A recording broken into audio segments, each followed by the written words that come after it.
कर्ज कहाँ जा रही है बहू? स्कूटर की चाबी उठाती हुई प्रथा से सास ने पूछा।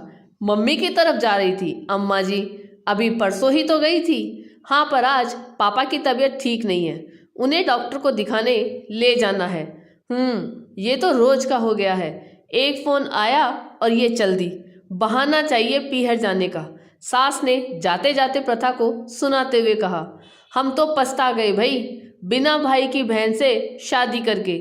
सोचा था चलो बिना भाई की बहन है तो क्या हुआ, कोई तो इसे ही ब्याहेगा। अरे जब लड़की के बिना काम ही नहीं चल रहा तो ब्याह ही क्यों किया। ये सुनकर प्रथा के तन बदन में आग लग गई।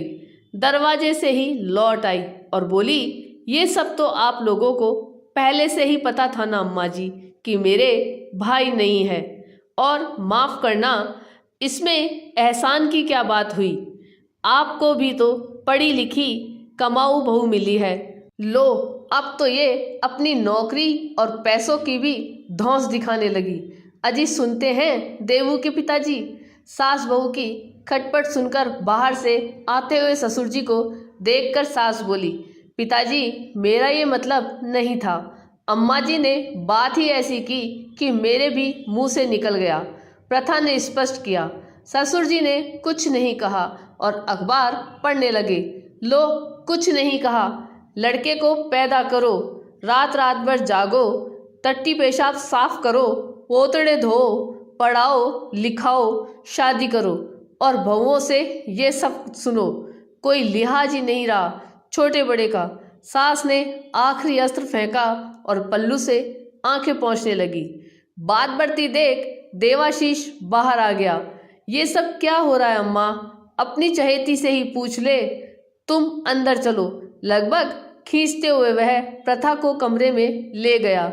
ये सब क्या है प्रथा? अब ये रोज की बात हो गई है। मैंने क्या किया है देव? बात अम्मा जी ने ही शुरू की। क्या उन्हें नहीं पता था कि मेरे कोई भाई नहीं है? इसलिए मुझे तो अपने मम्मी पापा को संभालना ही पड़ेगा। प्रथा ने रुआसी होकर कहा। वो सब ठीक है, पर वो मेरी माँ है, बड़ी मुश्किल से पाला है उन्होंने मुझे। माता पिता का कर्ज उनकी सेवा से ही उतारा जा सकता है। सेवा ना सही, तुम उनसे जरा अदब से बात किया करो। अच्छा, बाहर हुई सारी कन्वर्सेशन में तुम्हें मेरी बेअदबी कहाँ नजर आई? तुम्हें ये नौकरी वाली बात नहीं करनी चाहिए थी। हो सकता है मेरे बात करने का तरीका गलत हो, पर बात सही है देव। और माफ़ करना, ये सब त्याग उन्होंने तुम्हारे लिए किया है, मेरे लिए नहीं। अगर उन्हें मेरा सम्मान और समर्पण चाहिए तो मुझे भी थोड़ी इज्जत देनी होगी। स्कूटर की चाबी और पर्स उठाते हुए बोली, अब कहाँ जा रही हो? कमरे से बाहर जाती हुई प्रथा से देवाशीष ने पूछा।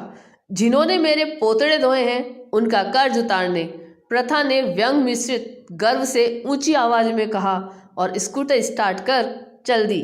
आपको ये कहानी कैसी लगी या कमेंट करके जरूर बताइएगा।